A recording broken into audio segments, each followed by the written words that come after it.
The Gentleman Killer. Part 2. Into the Abyss. In a city that never caught its breath, under the glow of neon lights and the hum of crowded streets, there were shadows that held untold secrets. Secrets that began to surface with a series of crimes that shook the foundations of law enforcement and made everyone whisper about the killer who embodied contradictions, brutality, and elegance. Thus emerged Sebastian Cain, the man the media called the Gentleman Killer, plunging the city into a spiral of mystery and fear. No one could match his cunning except for Detective Clara Stone, who had no idea that confronting him would change her life forever. The shadows that remained. Detective Clara Stone sat alone in her dimly lit apartment, the city's noise humming faintly from the streets below. Since her encounter with Sebastian Cain, the man the press had dubbed the Gentleman Killer, her life had spiraled into a slow descent. She couldn't shake his words, his presence, and worst of all, the feeling that he saw into the depths of her mind. Nights were the worst. When the silence crept in, she would find herself unable to escape the memories of his piercing gaze, his sinister smile, and the unsettling sensation of familiarity. Weeks passed, and Clara buried herself in work, yet his shadow followed her. Late one evening, she found a small envelope slid under her apartment door. Its elegant handwriting and scent were unmistakable. Her heart sank as she opened it. Inside was a single line. "I told you, detective, this is far from over." Clara clenched her fists, fighting the sense of dread that rose within her. She knew he was playing with her, twisting the knife of obsession deeper into her psyche. Her mind spun as she considered what he would do next. A return to the game back at the precinct, Clara's colleagues noticed the change in her demeanor. She had become distant, her sharpness now tinged with a quiet intensity that worried even her closest friends. Chief Daniels called her into his office one day, his expression serious. "Clara," he began, looking at her with concern, "you need to step back. The Gentleman Killer case has affected you in ways I can't ignore. Take a break, clear your mind." But Clara shook her head. "Chief, you don't understand. He's still out there and he's not done. I know it." She could feel it in her bones. Sebastian's work wasn't complete, and he wouldn't rest until he'd drawn her back into his twisted game.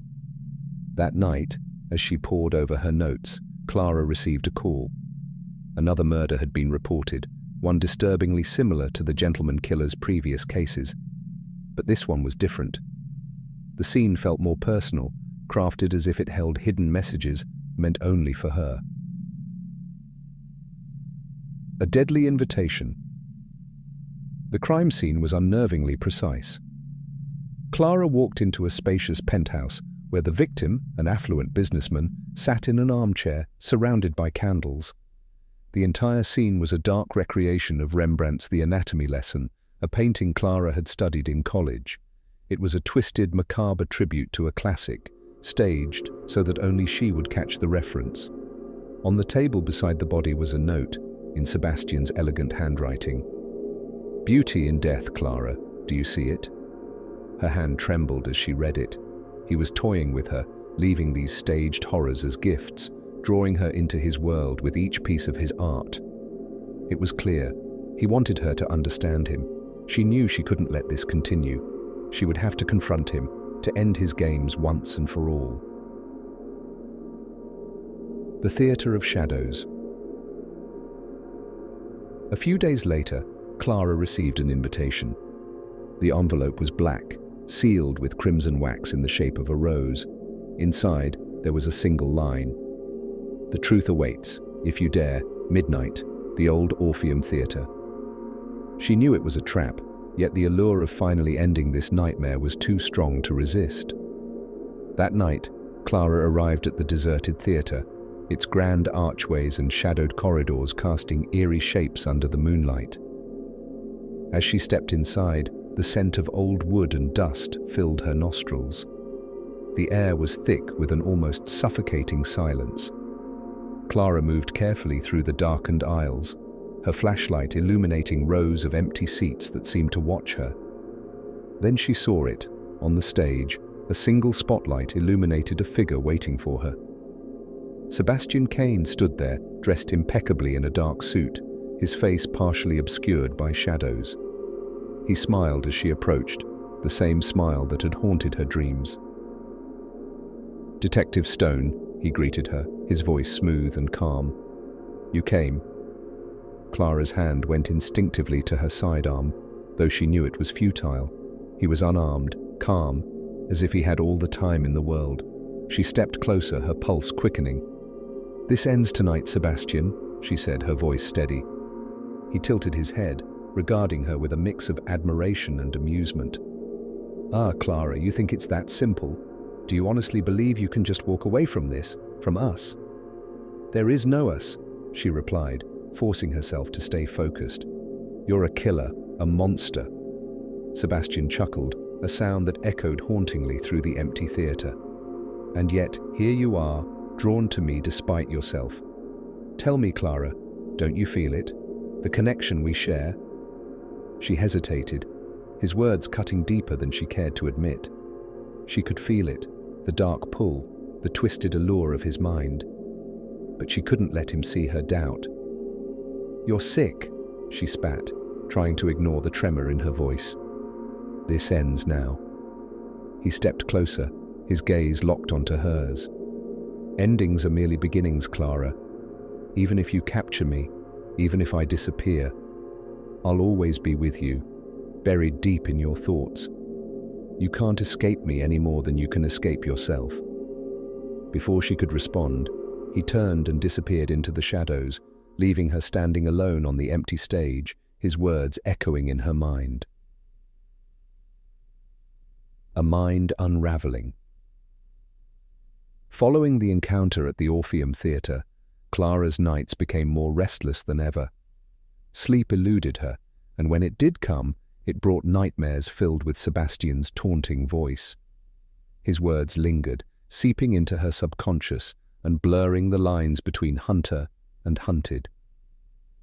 In the mornings, she stared at herself in the mirror, haunted by her own reflection.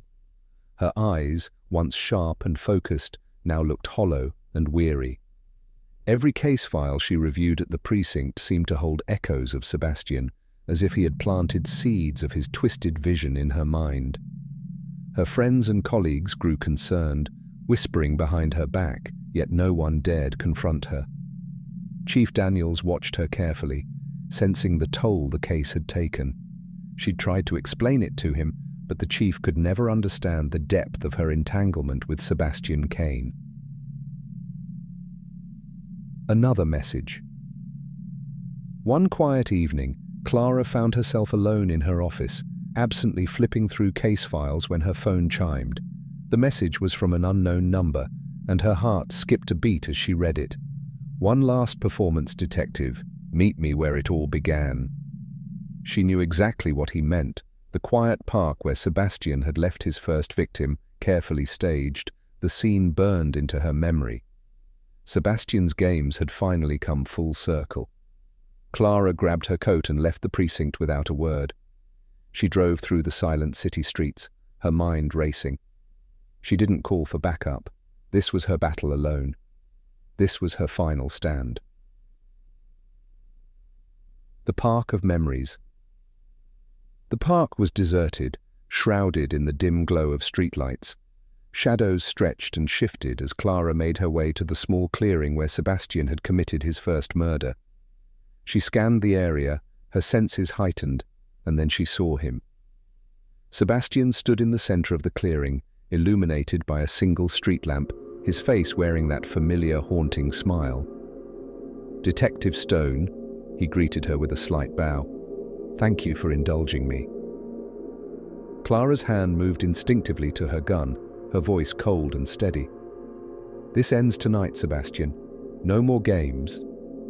He laughed softly, a sound both mocking and appreciative. "Always so dramatic, Clara. But haven't you realized by now? I never intended to harm you. I've merely shown you who you truly are." "Enough," she snapped, stepping closer. "You're a killer, Sebastian, a sadist. There's nothing you can say that will change that." He tilted his head, studying her. "Perhaps, but you're here, detective. Despite everything, you're here, drawn to me, because you see something of yourself in me, don't you?" She shook her head, forcing herself to resist his words, but they cut deep, stirring doubts she couldn't fully ignore. For a moment, silence hung between them, thick and suffocating. Then, Sebastian's voice softened. "I'll make this easy for you, Clara. Take your gun, end it. Kill me here and now, if you truly believe I deserve it." Clara's hand trembled as she aimed her gun at him, her finger hovering over the trigger. Her pulse thundered in her ears, every instinct urging her to pull the trigger, to end the nightmare. But as she stared into his eyes, she felt a terrible realization dawning within her. Killing him would not end this. It would only cement the connection he had forged between them. Slowly she lowered her gun, her shoulders slumping in defeat. "You win, Sebastian." His smile widened, a mixture of pride and satisfaction. "No, Clara, you've simply found the truth. Perhaps now you'll see that we are not so different." Before she could respond, he stepped backward into the shadows, disappearing from view. She knew he was gone, but his presence lingered, woven into the fabric of her mind. The spiral of obsession. Clara returned to the precinct in a daze, her thoughts spiraling into a dark labyrinth of doubt. She became consumed by questions, replaying her last encounter with Sebastian, trying to understand the strange hold he had over her. She could no longer deny the dark allure that had pulled her into his twisted world. Her obsession deepened with each passing day. Every piece of evidence, every detail of his crimes became an intricate puzzle she couldn't resist. She began isolating herself, poring over case files late into the night, revisiting every clue, every crime scene.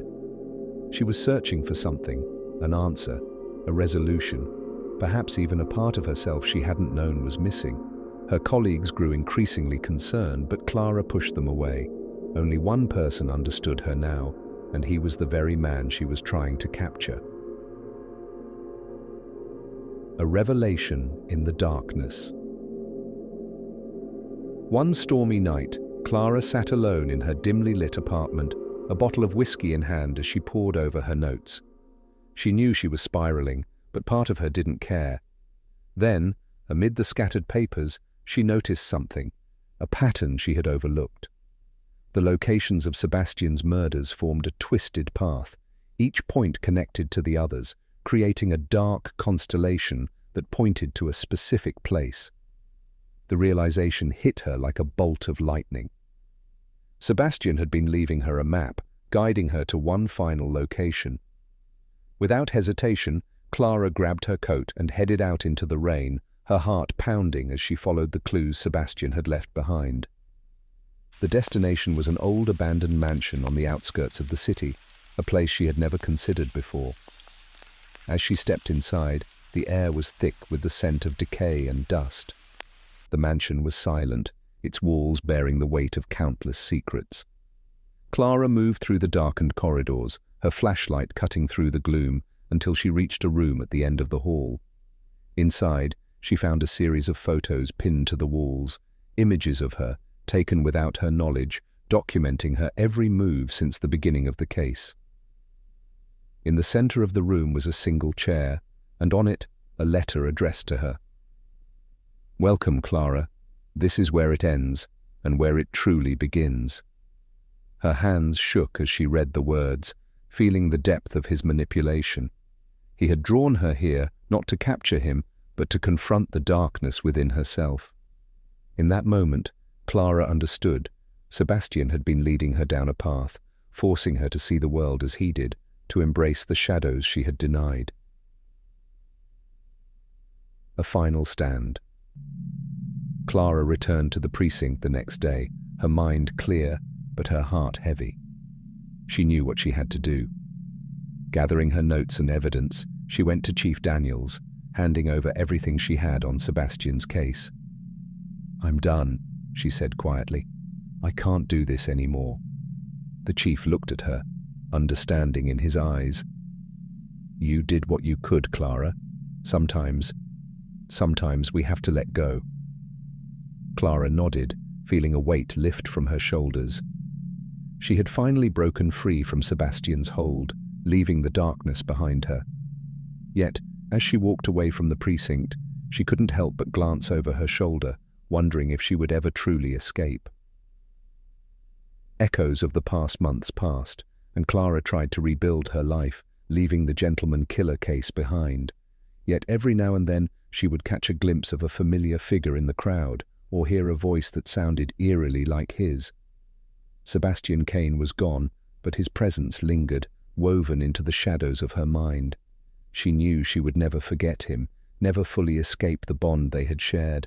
But for now, she had found peace, knowing that she had faced the darkness within herself and emerged on the other side. As she walked through the bustling streets of the city, Clara Stone held her head high, a quiet resolve in her eyes. She was no longer defined by the gentleman killer, no longer haunted by his twisted games. She had conquered her fears, faced the shadows, and in doing so, she had reclaimed her life.